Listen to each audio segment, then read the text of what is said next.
The clock on your wall isn't just measuring time. It's measuring the weight of everything you haven't done.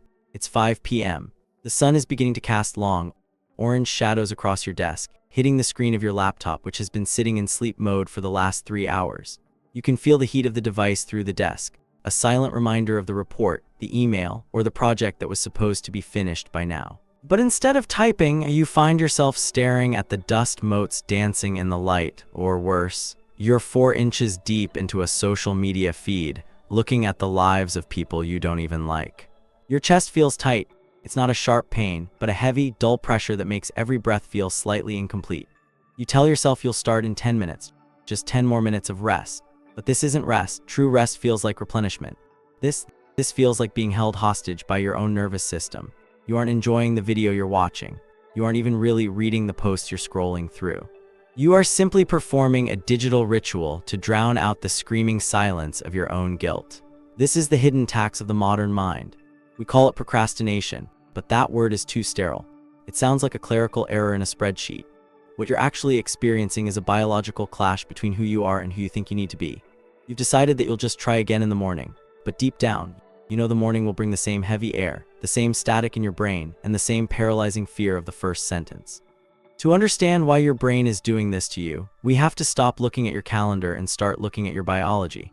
Most people think procrastination is a flaw of character. They think it's about being lazy or lacking willpower, but science tells a much more empathetic story. When you look at that daunting task, your brain doesn't see a to-do list. It sees a threat. Deep within your brain lies the amygdala. This is your personal alarm system, a collection of neurons designed to keep you alive. For thousands of years, its job was to detect predators. Today, it detects failure. When you think about that project, the amygdala doesn't distinguish between a looming deadline and a mountain lion. It senses the potential for judgment, the possibility of being not good enough, or the sheer overwhelm of a complex task. In response, it floods your system with stress hormones like adrenaline. This triggers the classic fight, flight, or freeze response. Since you can't fight a spreadsheet and you can't exactly run away from your own career, your brain chooses the third option, freeze. You sit there, paralyzed. This biological hijack completely bypasses your prefrontal cortex, the part of your brain responsible for logic, long-term planning, and emotional regulation. You are essentially locked out of your own rational mind by a prehistoric fear response that thinks it's saving your life by making you check your phone. The great irony of the chronic procrastinator is that they aren't the ones who don't care. Usually, it's the opposite. You procrastinate because you care too much. You have tied your self-worth so tightly to the quality of your output that any work you do feels like a high-stakes gamble on your very value as a human being. If you don't start, you can't fail. If you wait until the last possible second to finish, you have a built-in excuse. I could have done better if I had more time. It's a defense mechanism designed to protect your ego from the devastating possibility that your best might not be perfect. This is why gifted kid syndrome is so often the precursor to chronic procrastination in adulthood. You were told you were smart, so now, every task is a test to see if that's still true. The pressure is suffocating. Think about the physical sensation of people pleasing. You say yes to a project you don't have time for because the thought of saying no feels like an immediate social rejection. But then, you avoid the project for weeks because the weight of their expectations feels like an iron vest. You aren't being difficult. You are trying to survive the weight of an identity you're afraid you can't maintain.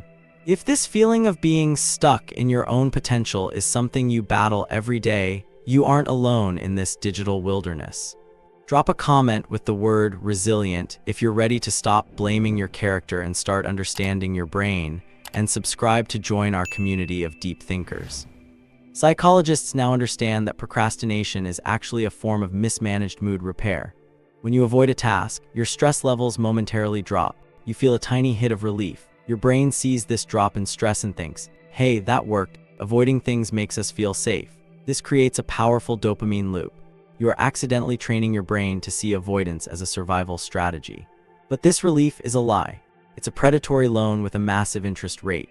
The stress you avoid today is simply added to the stress of tomorrow, compounded by shame. And shame is the most corrosive emotion for productivity. It makes you want to hide, and when you hide, you procrastinate even more. It's a vicious, self-sustaining cycle that has nothing to do with how many productivity apps you have downloaded on your phone. We need to be very clear about the difference between laziness and the paralysis of the procrastinator. Laziness is characterized by a lack of desire. When someone is lazy, they are perfectly content doing nothing. They don't feel a knot in their stomach when they look at the clock. They don't replay their failures at 3 a.m. Procrastination, however, is active suffering. You are exhausted not because you're doing work, but because you are spending every ounce of your mental energy fighting the urge to do work. It's like flooring the gas pedal while the car is in park. Your engine is screaming, you're burning fuel, but you aren't moving an inch. Think of the imposter syndrome that hits when you finally do finish something at the last minute. You don't feel proud, you feel like you just got away with a crime. You feel like a fraud because you know the real you would have started 2 weeks ago. This internal narrative of being a failure becomes a self-fulfilling prophecy. You start to believe that this is just who you are, rather than seeing it as a nervous system response that can be retrained. The modern world is the perfect laboratory for procrastination. Our ancestors didn't have to worry about long-term career goals or 5-year plans. Their survival was based on the immediate present, finding food, finding shelter, avoiding predators. Our brains are biologically skewed to prioritize the now over the later. In psychology, this is called present bias. When you choose to watch a video now instead of working on a report due in 3 days, your brain sees it as a logical choice. The future you feels like a stranger. To your amygdala, that person who will have to deal with the consequences in 72 hours isn't really you. It's some other person whose problems don't matter as much as the dopamine hit you can get right this second. Social media companies know this. They have designed the enemy, algorithms that exploit this evolutionary glitch. They provide an infinite stream of microreliefs for your stress. Every time the task in front of you feels too hard, your thumb instinctively moves toward the screen. You aren't weak. You are just bringing a prehistoric brain to a fight against a multi-billion-dollar distraction machine. So, how do we dismantle a system that is literally hardwired into our gray matter? The answer is counterintuitive. For decades, the advice was be more disciplined or just do it. But for a chronic procrastinator, being hard on yourself is like pouring gasoline on a fire. If procrastination is caused by negative emotions, adding more negative emotions, like self-loathing or harsh discipline, only makes the task feel like a bigger threat. It makes the amygdala scream louder. The first step to breaking the loop is, ironically, self-compassion. Research shows that students who forgave themselves for procrastinating on the first exam actually procrastinated less on the second one. By removing the shame, they removed the threat. You have to lower the stakes. Instead of telling yourself you need to write the report, tell yourself you need to open the document. That's it. Just open the document. By shrinking the task, you slip past the amygdala's radar. You aren't trying to slay the dragon, you're just looking at a picture of it. Once the document is open, the cost of typing one sentence feels attainable. We also have to practice emotional mapping. The next time you feel the urge to check your phone, stop. Don't fight the urge, just observe it. What does the task feel like in your body? Is it a tightness in your throat, a fluttering in your stomach? Usually, once you name the emotion, I am feeling insecure about my ability to do this perfectly, the emotion loses its power over you. You are essentially showing your brain that the threat isn't real. You are proving to your nervous system that you can sit with the discomfort of being a beginner or being imperfect without the world ending. This is how you rebuild the bridge between your amygdala and your prefrontal cortex. You are teaching your brain that you are safe even when the work is hard. It's also about changing your environment. If your phone is in the other room, the friction to check it becomes higher than the friction of doing the work. You are creating a sanctuary for your focus. But more importantly, you are creating a sanctuary for your peace of mind. You deserve to work without the constant shadow of self-reproach hanging over your head. The tragedy of procrastination isn't just about lost productivity or missed deadlines. It's about the unlived life. It's about the dreams that stay in the Notes app of your phone because you're too afraid of the messy middle of the creative process. It's about the person you could have become if you weren't so busy trying to protect yourself from the discomfort of growth. Every time you choose avoidance, you are voting for a smaller version of yourself. But every time you sit with the discomfort, even if you only work for 5 minutes, you are voting for the version of you that is capable, resilient, and whole. You are not a procrastinator. You are a human being with a protective brain that is trying its best to keep you safe in a world it doesn't quite understand.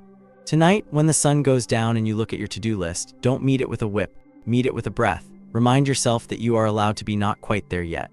You are allowed to be a work in progress. The why behind your suffering isn't a lack of character.